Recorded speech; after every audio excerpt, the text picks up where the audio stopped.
going on? They said y'all ruined streaming. How did I ruin streaming?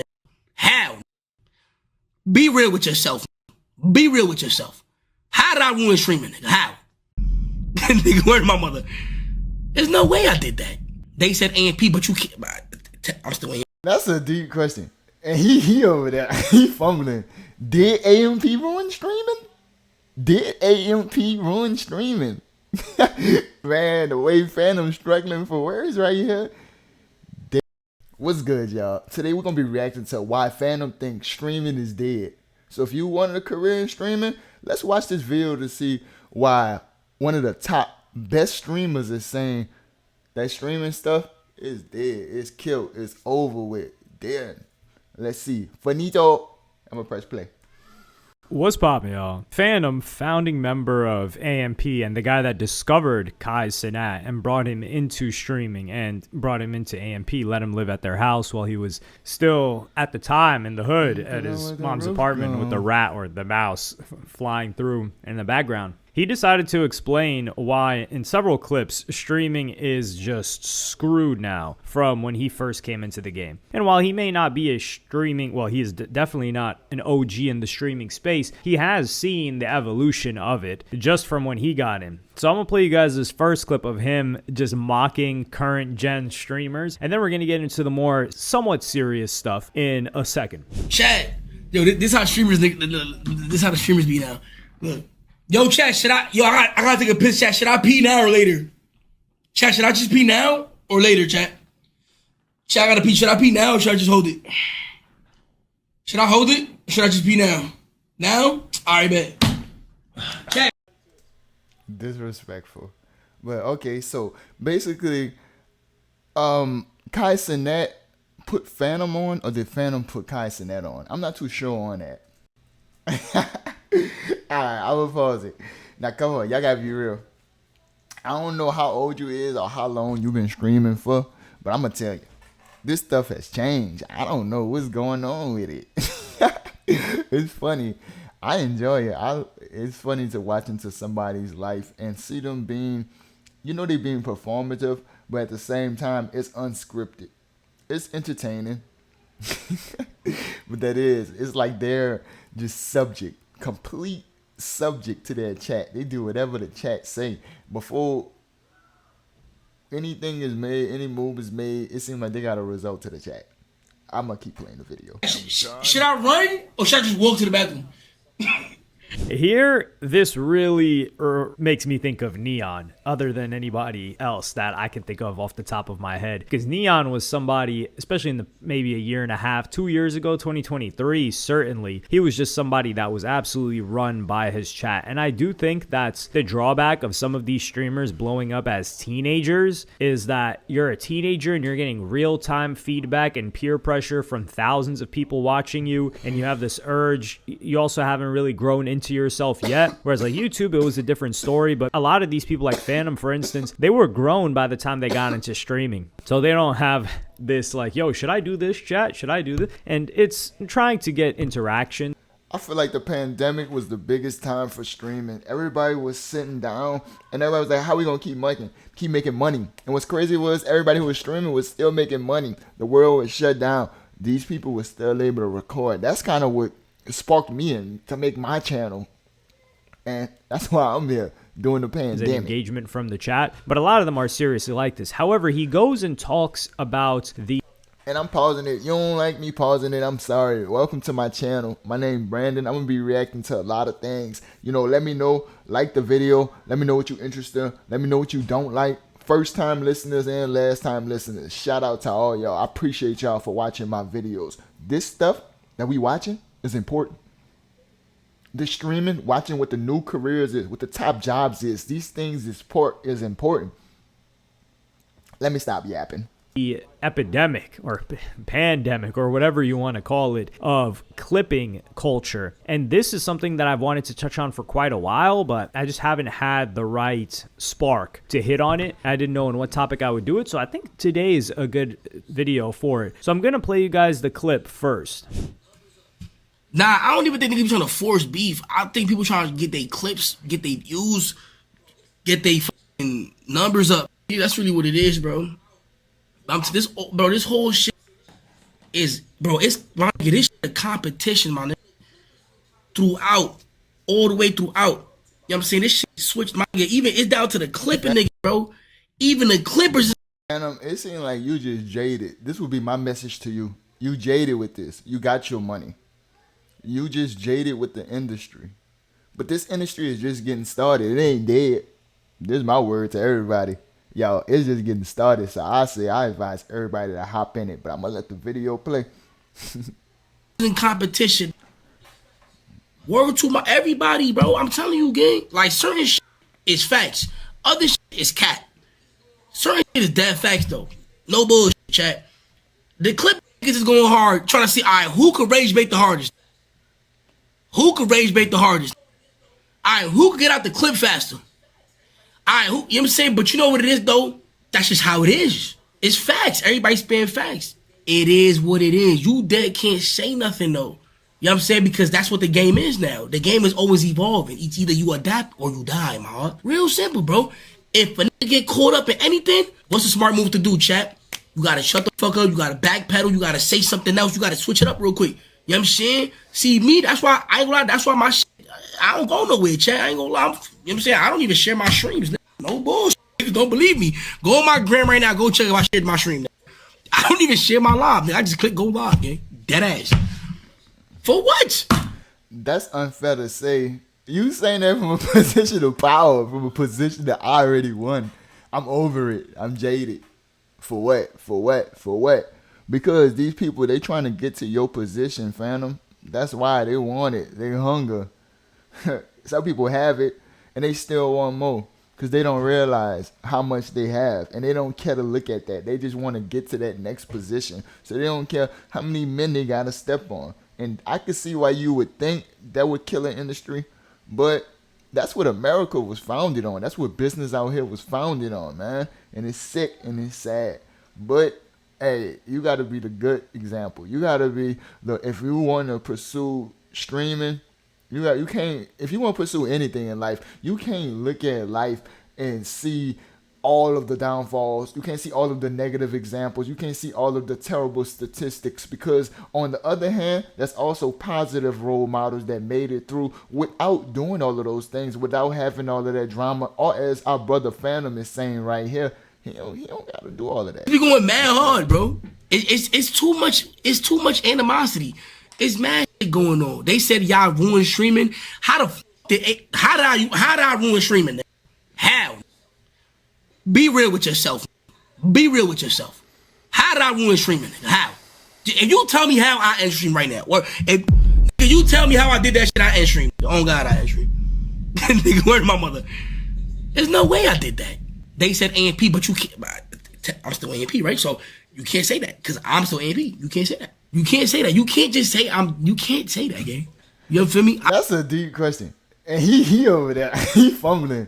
Did AMP ruin streaming? Did AMP ruin streaming? Man, the way Fanum struggling for words right here. I would say they changed it in positive and negative ways. Did they ruin streaming though? What? That's a funny question, man. Look how they got Fanum scrambling. I don't care if niggas talk shit, because I ain't gonna lie. One thing about me, and some of my niggas do not like that about me, though. I ain't gonna care. But one thing I appreciate is a good hater. You gotta appreciate a good hater, chat. A nigga that know how to hate, fire. A good shit talker, I could appreciate a good shit talker, chat. Like, damn, like, you really have to think about that. You know what I'm saying? I like the D1 haters. I got, you feel me? I do. I ain't gonna lie. I'm sorry. That's just me personally. I am like. Crazy. He said the D1 haters. I see where he coming from, saying he like them D1 haters, because it make you want to. It really do motivate you. I ain't start to realize this now. And when you get good and you working on something, well, you know you can't be knocked off. Nobody worry about no hater. I like that shit. But I don't know, bro. I be laughing off a lot of shit. I'm gonna give it a buck. Soundboard not working. Let's see. I'm going to break down a little bit of history here. So clipping goes Shout out my back boy Yasin very, for very you far. video, You can go man. back to plug channels on YouTube. But if we're going to talk specifically on short form content clipping, in particular for streamers or influencers, Andrew Tate was that guy for it. What Andrew Tate did was he had this group of people in like Hustlers University or whatever, and he said, hey, you guys can make money by clipping my stuff on TikTok. And you guys clip my stuff, he gave them all of the materials, all of the interviews, etc., and they would start clipping it up. And a lot of his stuff was talking about, oh, this is how you make money. This is how you make money. And then they would have a link which would give them a commission on everything that was sold. So the incentive here was the money that they were going to gain via product being sold. And they had already bought the product as well. So that's where that came from. After that, Sneeko was the first one to follow up on this. And what Sneeko did was he already had a big audience that really just messed with him. Basically, you create a pyramid scheme. Look, with your content. You at the top of this pyramid scheme with your content. You got the bunch of kids just shooting at your content, sharing it, and you paying them. It's a way of bot farming, but with real people. And they got real connections. So that's why y'all remember when 2020 when Andrew Tate was big? That's why. You remember 2021, 2022 when Sneeko was big? That's why. And the plan is completely genius.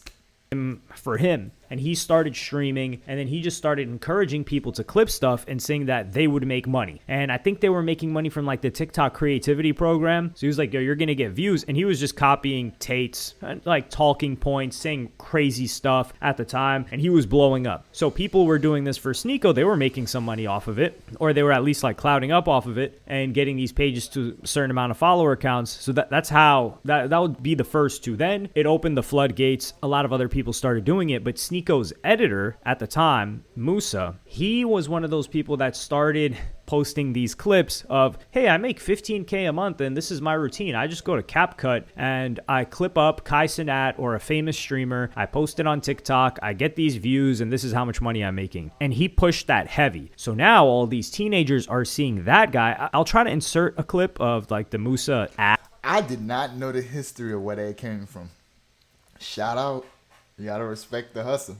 These teens ain't out here selling no work. They out here selling. They rebagging the product. Whoa. It's kind of genius, low key. Before I thought I was above that type of stuff, but I'm looking. I'm like, I'm gonna play the video.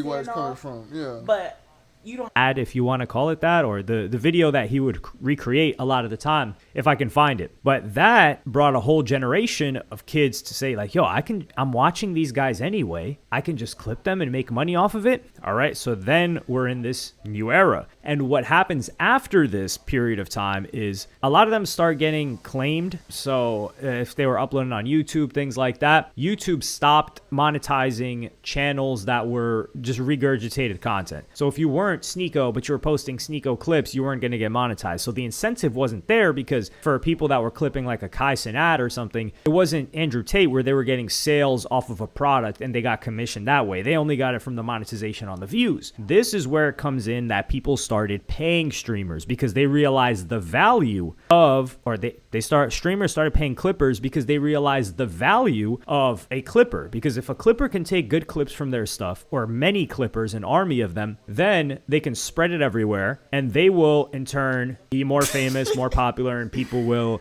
transfer to their streams. Some people did this on their own, like Jinxie, for example. He was a streamer that just clipped up his own stuff on his own page, and he grew that way. And then clippers started doing it for him, but I don't think he paid. But yeah, we watching the evolution of empires. We watching the evolution of technology. We watching the evolution of how money is being made from our homes. This is genius. I always like to refer to the California gold rush. That's what this internet streaming stuff is. Don't miss out. certain individuals, I'm not going to put the names out there, they started to create like clipping services or discords where they would charge people and be like, hey, for this amount of money, or we'll pay you for this amount of views that you get as a clipper. Neon was one of the first people to do this. Aiden Ross, he used to buy these clipping pages or these streamer pages and say like, yo, you're just posting Aiden Ross stuff now. So now we're in this new era. And then the era gets even crazier because now it's not that it's saturated, but more people are recognizing the opportunity of clipping. What happens when gambling companies get banned off of Twitch and they're advertising everywhere else, they start reaching out to these clipping pages, in particular on Twitter and even on Instagram. And they're like, okay, you guys are getting this many impressions and views. Put our logo. This is why in damn near every single clip of a streamer that you see on a Clippers page, there is some sort of a crypto casino plastered on there. That's because these guys are getting a ton of views. So it goes back to they can't make money off of AdSense. Now it's getting nefarious because I'm starting to notice. Man, what did the youth get so into gambling? Jesus, man, y'all into that. Dog, that's a trap. Because it's regurgitated content, they may not be getting paid as much from the streamers, right? And then now what's going to pay them the most is the gambling. So the more views and impressions they can get for this gambling sponsor, the more money that they're going to get paid. So now what is the incentive for the Clippers? The Clippers incentive is to get the best clips possible that are going to and by best, it means what's going to generate the most engagement, the most views, the most comments, the most replies, in particular on Twitter. And what does that? Rage bait content. Why is that as a society? Why does beef? Why does fighting? Why get us so turned up? So stoking beef, stoking the flame of things like that. And the more Clippers recognize these opportunities, Clippers have to get more creative with headlines. Think about them like Clippers now, I would say, are the equivalent of the National Enquirer or a TMZ. So if you guys are unfamiliar, the National Enquirer was the best, I believe it was the best-selling magazine for years upon years. And people were embarrassed to say that they read it. But it was still, no one would say, the meme was, there wasn't even a meme back then. But the joke was that nobody reads the National Enquirer, but everybody reads the National Enquirer because nobody admits it, but how was it still the #1 best-selling? But the National Enquirer was known for having headlines that were just salacious headlines based on celebrities. And then TMZ, of course, is the online version. National Enquirer used to be like at the grocery store checkout line, things like that. TMZ became the digital version of that. You could say Perez Hilton at the same time too. And a lot of people, they just trashed TMZ for many, many years. And like, yo, TMZ's trash. Yet TMZ's still here. And yeah, now the modern day celebrity really for the kids is not so much a TV star or a movie star or maybe even a singer. It's a streamer or a content creator or a YouTuber. And these Clippers are the TMZ of that. So they're creating the salacious headlines, except they're getting paid from, instead of advertisers, these gambling sponsors. And now they're incentivized to create crazy headlines, and they're probably getting paid as well by streamers. So they're making money from many different angles. They're making money from upcoming streamers that want to get paid to get posted on their page. They're making money by piggybacking off of the popularity of the big streamers and using those headlines to get more impressions. And hey, if beef is happening, that means more views for them. But it's crazy because streamers were competing, right, for viewership. And now Clippers are competing for that same, not the same viewership, but they're also competing for viewership amongst each other because they each have like a gambling sponsor and Clippers, they just want to be known as the best Clipper. Because if they're the best Clipper, then everyone's just going to go watch them. So we've got a full-on industry building right before our eyes. I don't know if the word beautiful is the right word to use, but it's something to marvel at, that's for certain. And it's only developing quicker, and Fanum is right, where he's like, yo, if you cannot adapt fast enough, you're cooked. Now, a lot of these streamers that have been here for a long time, they'll always stay at their level with but they're just not going to gain new viewers. And not everybody this wants is that. But if definitely somebody wants to history stay being at the built, top like, of no streaming, cap. they have to be up on all of these things. They have to be spending money on clippers, which is, it's so funny to me when Something people are happened. just like, yo, this person didn't spend any money on clipping. Okay, yeah, he just blew Yo, up we just all like gotta that. hop in. Okay, good. Well, some people do blow up, but I'm in particular so talking against about a this. certain We streamer say it that, all the yeah, he for time. sure We shelled hate what out we a don't marketing bag, just like understand, but- artists do for their albums. Hey, everybody that's out there, streaming ain't dead, clipping ain't dead, hop on it. If anything, it seems like this is a new business. I ain't saying don't go get a 9 to 5, don't quit your job at McDonald's. I'm saying, hey, get on this. To get everybody to talk about it. And then once you get lit enough Cooked. that your name brings in views, that's when you don't really have to pay for clipping as much because the reward shifts. So they're getting more reward talking about you than you are getting from paying them to talk about you. But let me know what y'all think about this in the comments. Like and subscribe and hit the notification bell if you enjoyed. And I'm gonna see y'all in the next one. Hey, thank y'all for watching with me. We're going to join me on the next video, next reaction. Like it. Streaming ain't dead. Let's keep going.